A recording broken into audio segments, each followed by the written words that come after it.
नमस्कार, मैं हूं आपका दोस्त संजय सिन्हा। आप देख रहे हैं खास बात India, sponsored by Mahi banquet hall, निगाह मैरिज हॉल।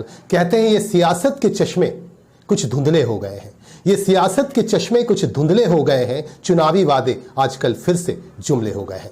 आइए बात करते हैं सियासत की। अगर बात सियासत की करें तो सीधे सीधे हमारी दृष्टि जाती है पश्चिम बंगाल विधानसभा चुनाव की तरफ, और पश्चिम बंगाल की बात करें तो सीधे सीधे हमारी नजर जाती है नंदीग्राम पर। नंदीग्राम इन दिनों सुर्खियों में है, इस वजह से सुर्खियों में है कि यहां से खुद ममता बनर्जी चुनाव लड़ रही हैं और उनके मुकाबले के लिए तैयार है शुभेंदु अधिकारी, जो भारतीय जनता पार्टी की सीट से चुनाव लड़ रहे हैं। और इन दोनों के बीच आज एक नया ट्विस्ट आ गया है। तीसरा उम्मीदवार यहां पे घोषित कर दिया गया है। तीसरे उम्मीदवार के तौर पर संयुक्त मोर्चे की तरफ से मार्क्सवादी कम्युनिस्ट पार्टी की युवा नेता मीनाक्षी मुखर्जी यहां चुनाव लड़ेंगी। आज मार्क्सवादी कम्युनिस्ट पार्टी के नेता विमान आचार्य ने विधिवत इसकी घोषणा कर दी और अब इस लड़ाई में तीसरा नाम भी जुड़ गया है। एक तरफ ममता बनर्जी हैं, दूसरी तरफ भारतीय जनता पार्टी के उम्मीदवार शुभेंदु अधिकारी और तीसरी तरफ संयुक्त मोर्चे की उम्मीदवार मीनाक्षी मुखर्जी। अब देखना यह है कि किसको मिलती है शह और कौन खाता है मात। इसके लिए तो हमें इंतजार करना पड़ेगा चुनाव का, और 2 मई का इंतजार करना पड़ेगा। 2 मई को ही साफ हो पाएगा कि किसकी जीत होगी और कौन हारेगा।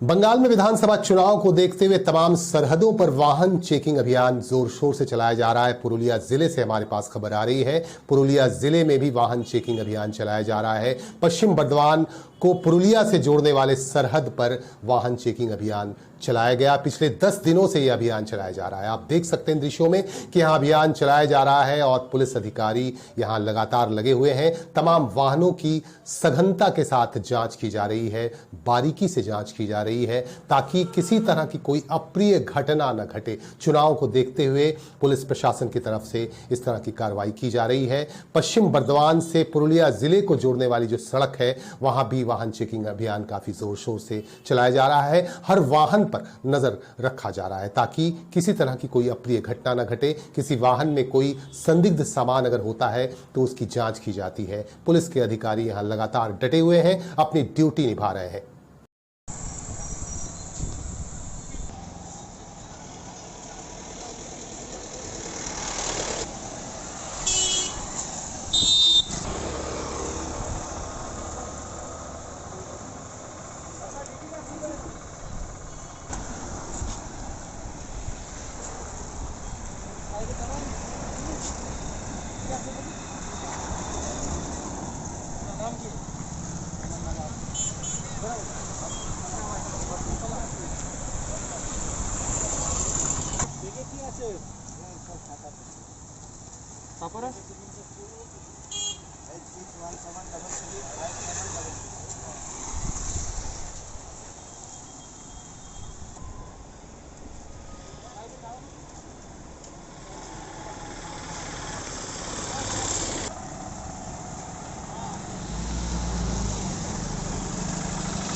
नंदीग्राम में ममता बनर्जी पर हमला, उनके पैर में गंभीर चोटें आई हैं। इसके बाद ममता बनर्जी ने काफी आक्रामकता दिखाते हुए यह बयान दिया है कि उन पर हमला करवाया गया है। वह चुनाव प्रचार कर रही थीं, इसी के बीच उन पर हमला किया गया और हमले में उनके पांव में गंभीर चोटें आई हैं। ममता बनर्जी काफी नाराज हैं। उनका कहना है कि उन पर हमला करवाया गया है। उन्होंने सीधे सीधे भारतीय जनता पार्टी पर इसका आरोप लगाया है। आपको बता दूं कि आज ममता बनर्जी ने नंदीग्राम विधानसभा से नामांकन भी दाखिल किया। हल्दिया जाकर अपने समर्थकों के साथ उन्होंने पर्चे दाखिल किए। पर्चे दाखिल करने के बाद वह कई मंदिरों में गई और कई धार्मिक स्थलों पर गई और लोगों से मुलाकात की और प्रार्थना कर रही हैं लगातार। और आपको बता दूं कि काफी चैलेंजिंग सीट है ममता बनर्जी के लिए और काफी बड़ी चुनौती है, क्योंकि एक तरफ ममता बनर्जी हैं और दूसरी तरफ शुभेंदु अधिकारी उनके मुकाबले के लिए खड़े हैं। शुभेंदु अधिकारी इसी जिले जिले के हैं, लेकिन ममता बनर्जी को बताया जा रहा है कि वह कोलकाता से यहां आती हैं। लेकिन बहरहाल ममता बनर्जी ने यहीं से अपना आंदोलन शुरू किया था और 26 दिनों तक उन्होंने आंदोलन किया था। नंदीग्राम और टाटा की कंपनी जब यहां आई थी, उस वक्त नैनो की कंपनी आई थी, तब उस वक्त ममता बनर्जी ने यहां 26 दिनों तक आंदोलन किया था और इसी आंदोलन ने उन्हें सफलता दिलाई थी और वाम फ्रंट के शासन को उन्होंने यहीं से ध्वस्त किया था और इसके बाद मुख्यमंत्री बन गई थी। और एक बार फिर से ममता बनर्जी यहां से किस्मत आजमा रही हैं और लगातार यहां के लोगों के साथ बनी हुई है। आपको फिर से एक बार बता दूं कि ममता बनर्जी पर यहां हमला हुआ है, उनके पैर में चोटें आई हैं और सीधा सीधा आरोप लगाया जा रहा है कि भारतीय जनता पार्टी की तरफ से उन पर हमले करवाए जा रहे हैं। इस तरह की बात ममता बनर्जी कह रही हैं। और आपको बता दूं कि यहां समीकरण पल पल बदल रहा है और नंदीग्राम में यह संग्राम चल रहा है और संग्राम के बीच हमारे पास खबर आ रही है कि आज टॉलीवुड के 2 सितारे बानी सेन गुप्ता और राजश्री ने भारतीय जनता पार्टी का दामन थाम लिया है। इसी के बीच हमारे पास खबर आ रही है और आपको हम बता रहे थे कि लगातार समीकरण बदल रहा है और जो है टॉलीवुड के सितारे लगातार भारतीय जनता पार्टी की तरफ जा रहे हैं और तृणमूल कांग्रेस को भी ज्वाइन कर रहे हैं। आज टॉलीवुड के 2 सितारों ने भगवा थाम लिया और भारतीय जनता पार्टी का परचम लहराया।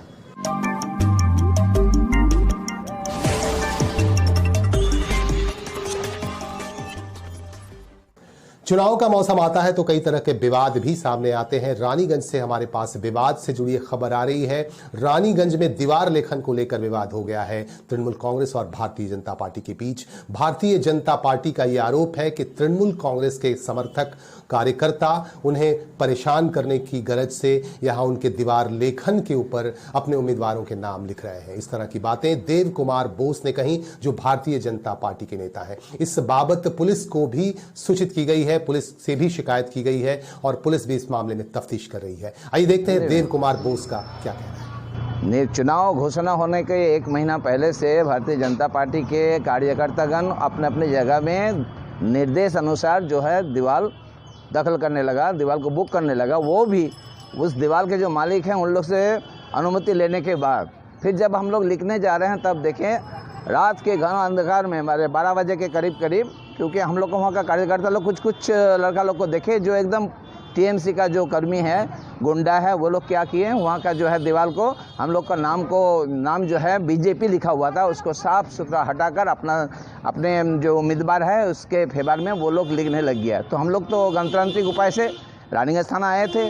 अब जो हम लोग का जो अभियोग है उसको दायर किए हैं और पुलिस को ये अल्टीमेटम भी दिए हैं कि 2-3 दिन के अंदर ये जो आप लोग ढूंढ निकाले, क्योंकि हम लोग तो अशांति नहीं चाहते हैं। ये हुआ है 92 नंबर वार्ड में बादोकर पाड़ा में और एक तो हुआ 34 नंबर वार्ड में, वहाँ तो है CR16 में कुछ 10-20 दीवार जो है लोग इस तरह जोर जबरदस्ती लेने लग गया और ये भी क्या कह कर गया कि हम लोग जो है सब मिटा देंगे। तो हम लोग जो है समझ ये उन लोग का जो लड़का लोग है, हम लोग जानते हैं, नाम नहीं जानते हैं, टीएमसी का गुंडा, डीएमसी का कार्यकर्तागण है, ये सब किया है। तो हम लोग वो लोग जो बार बार बोलता है कि खेलेंगे खेला होबे समझ में आ चुका था, फिर भी इस बार और समझ गए हैं कि खेला होबे। तो हम लोग तो ऐसा गंदा खेल खेलते नहीं। हम लोग रानीगंज थाना आए हैं, उन लोग के खिलाफ जो है हम लोग लिख कर दिए हैं कि ये लोग देखें, इसको तदंत करके देख लेगा क्या है और इसको रोकथाम करेगा, क्योंकि अगर अशांति हुआ तो अशांति का जवाब दे सकते हैं हम लोग, लेकिन नहीं देंगे, क्योंकि हम लोग गणतांत्रिक उपाय से बार बार एक बात बोलते हैं, गणतांत्रिक उपाय से हम लोग वोट में जाएंगे, वोट करेंगे और जीतेंगे भी। इससे जो है वो लोग डर गया है और वोट के पहले वो लोग अशांति सृष्टि करने लगे। नाम पर क्या? देव कुमार बोस, भारतीय जनता पार्टी के GS जनरल सेक्रेटरी। दीवार लेखन को लेकर पैदा हुए विवाद को लेकर हमारे संवाददाता ने तृणमूल कांग्रेस के नेता ज्योति सिंह से उनका पक्ष लिया और यह जानने की कोशिश की कि भारतीय जनता पार्टी की तरफ से जो आरोप लगाया जा रहा है उसमें कितनी सच्चाई है। ये अभियोग जो है एकदम भित्तिहीन है। जो भी हम लोग दीवार लिख रहे हैं सब हम लोग हमारे लोग जो हैं वो घर के जो सदस्य हैं, जो मालिक हैं, ऑनर हैं, उनसे अनुमति लेके ही हम लोग लिख रहे हैं। बिना अनुमति का हम लोग कोई भी दीवार पे ये करने नहीं गए हैं और उनका कोई भी दीवार लिखा हुआ हमने नहीं पूछा है। वो लोगों का कहना है कि टीएमसी अब गुंडागर्दी करता है। गुंडागर्दी कर रहा, तो अगर वैसा बात है तो आप चलिए मेरे साथ में, मेरा ब्लॉक किया हुआ दीवार पे वो लोग पोस्टरिंग लगा के रखा है, हम लोग तो नहीं बोल रहे हैं। चलिए आपको दिखा रहे हैं, आप आंख से देखिएगा। देखने वाली चीज़ है, वो तो बोलने वाली चीज़ नहीं है। देखो वहाँ बॉस का कहना भी ये है कि खेला हो गया, क्या यही खेला है टीएमसी का कि दीवार को मूछा जा रहा है? वो ये खेला नहीं है, खेला तो हम लोग आज 5 साल से खेल रहे हैं, पब्लिक के बीच में है, बुरे दिन में पब्लिक के बीच में हमारे लोग हैं। आपका जो कोविड-19 का पीरियड चला, जो लॉकडाउन चला, उनके लोग, उनके एमपी अपने इलाका में एक दिन भी दर्शन नहीं दिए। हम लोग के सारे कार्यकर्ता पब्लिक के बीच में एनी टाइम उनकी बीमारी में, उनके सहयोग में, उन्हें खाने पीने की जो दिक्कत थी उसको लेकर हमेशा जनता के बीच में रहे हैं। वही हमारा खेला था और वही हमारा खेला है, आगे भी वही हमारा खेला रहेगा। वही हम लोग पब्लिक के साथ रह के, पब्लिक की सपोर्ट करके वही खेला खेलते हैं। हम लोग गंदी राजनीति नहीं करते हैं। अच्छा, ये आरोप भित्तिहीन है, उनके पास कोई राजनीति करने के लिए कोई मुद्दा नहीं है, काम तो उन्होंने किया नहीं है। 5 साल उनके जो एमपी हैं आते हैं, 5 साल बाद नज़र आते हैं, यहाँ पर लिट्टी बेचते हैं, लिट्टी बेच के जनता से वोट लेकर बेवकूफ़ बनाकर वोट लेकर चले जाते हैं। लेकिन जनता का काम टीएमसी का कार्यकर्ता ही करते हैं। आपका नाम परिचय? मेरा नाम Ranjit Singh, Raniganj block, TMC vice president.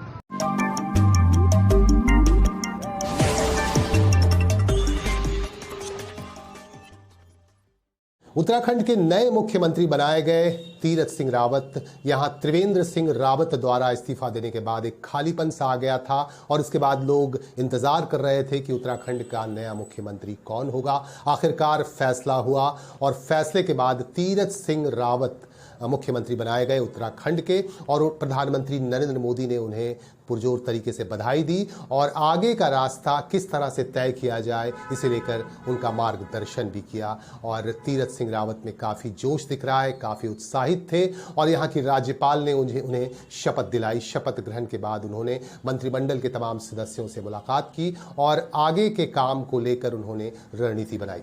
एक बार फिर से बंगाल चलते हैं। बंगाल में एक और विवाद सामने आ रहा है। भारतीय जनता पार्टी की वरिष्ठ नेता और हुगली की सांसद लॉकेट चैटर्जी ने आज ट्वीट किया है। ट्वीट कर उन्होंने एक वीडियो छोड़ा है। इस वीडियो में आप देख सकते हैं कि सांसद, तृणमूल कांग्रेस के सांसद जो श्रीरामपुर के सांसद हैं कल्याण बनर्जी, वह एक महिला के गाल को छू रहे हैं बार बार। बीच में यहां तृणमूल कांग्रेस की उम्मीदवार साइंतिका भी बैठी हैं जो फिल्म अभिनेत्री हैं और कल्याण बनर्जी बार बार बांकुड़ा की निवर्तमान विधायक के गाल छू रहे हैं और उनसे बातें कर रहे हैं। इसे विवाद का शेप दिया गया है और लॉकेट चैटर्जी ने ट्वीट करके कहा है कि तृणमूल कांग्रेस के नेताओं का यही चरित्र है। आप देखिए पर्दे पर, आप देखिए स्क्रीन पर कि किस तरह से कल्याण बनर्जी बार बार गाल छू रहे हैं बांकुड़ा की निवर्तमान विधायिका के, और इसे लेकर विवाद भी पैदा हो गया है और मीडिया में यह खबर वायरल हो रही है और ये वीडियो भी वायरल हो रहा है। हम आपको दिखा रहे हैं कि किस तरह से कल्याण बनर्जी जो तृणमूल कांग्रेस के सांसद हैं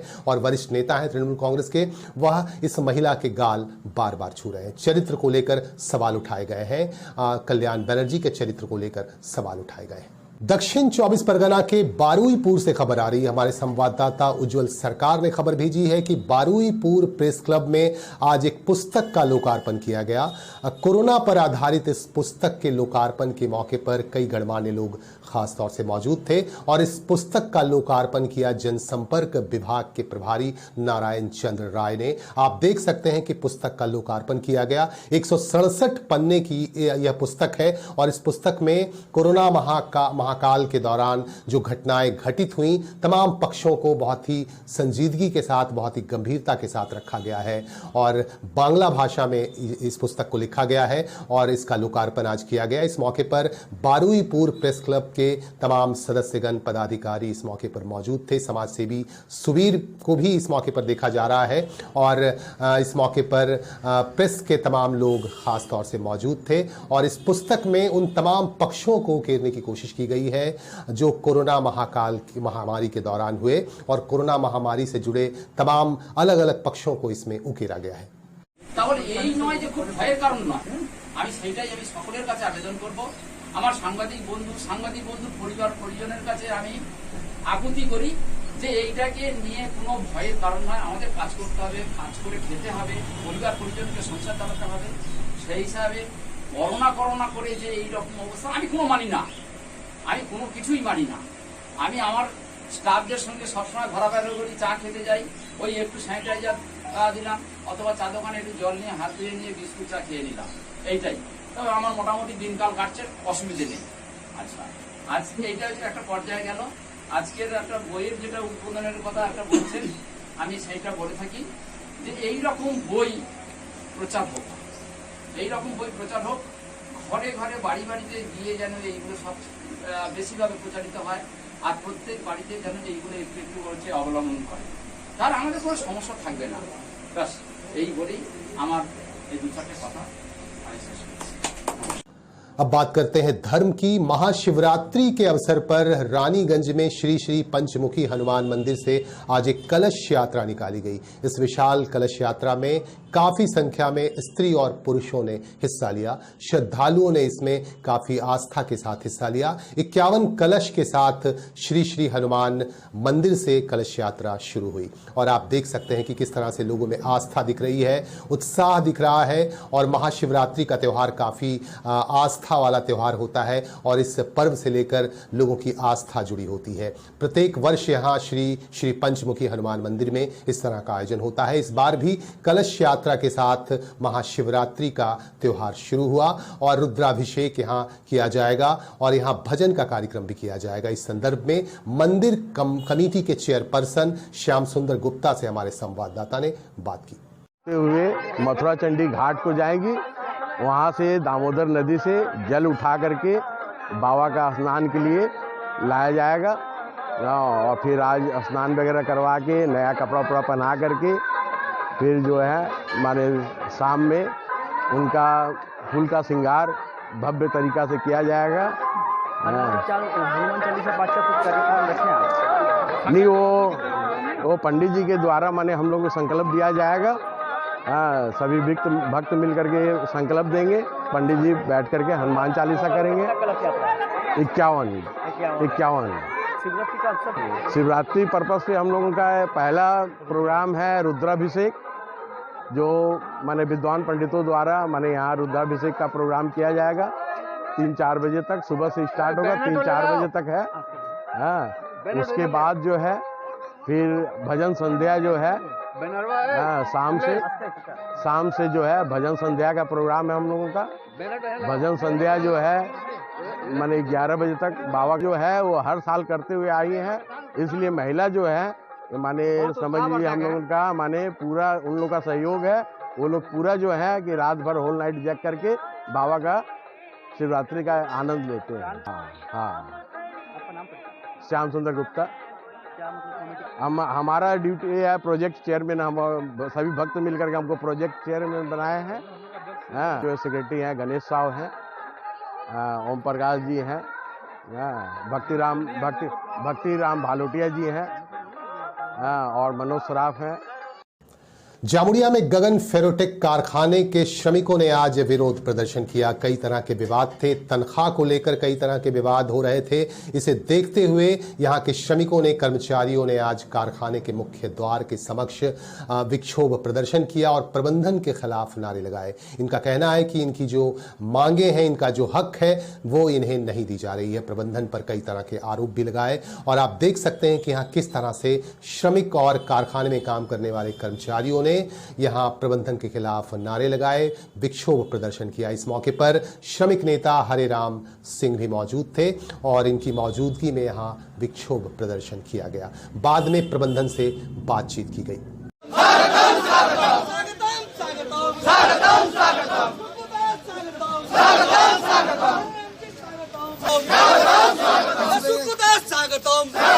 एक 4/2019 से में जैसे होता है उसी हिसाब से एग्रीमेंट करवाए थे।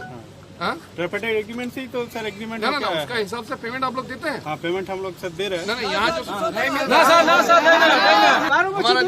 हमारा जो नेता है यहाँ आपका बीच है, आप लोग वर्कर के बीच में रखिए कि हम लोग को वर्कर जो घुसेगा कि नहीं घुसेगा, और इसका पेमेंट जो हिसाब है ये लागू, ये स्लिप आप लोग कीजिएगा ठीक से नहीं, उसका हिसाब ये सामने बोलिए। हम लोग आपकी प्रतिक्रियाएं हमें लगातार मिल रही हैं। बहुत बहुत शुक्रिया, बहुत बहुत धन्यवाद। आप हमारे साथ जुड़े रहें और अपनी प्रतिक्रिया हम तक पहुंचाते रहें। हम इंतजार रहता है आपकी प्रतिक्रिया का। चुनाव को लेकर आप क्या सोचते हैं? विधानसभा चुनाव को लेकर आपकी क्या सोच है? बंगाल में आप किसकी सरकार देखना चाहते हैं? अपनी प्रतिक्रिया हमें जरूर दें। हमें शिद्दत से इंतजार रहता है आपके सुझावों का, आपकी प्रतिक्रियाओं का।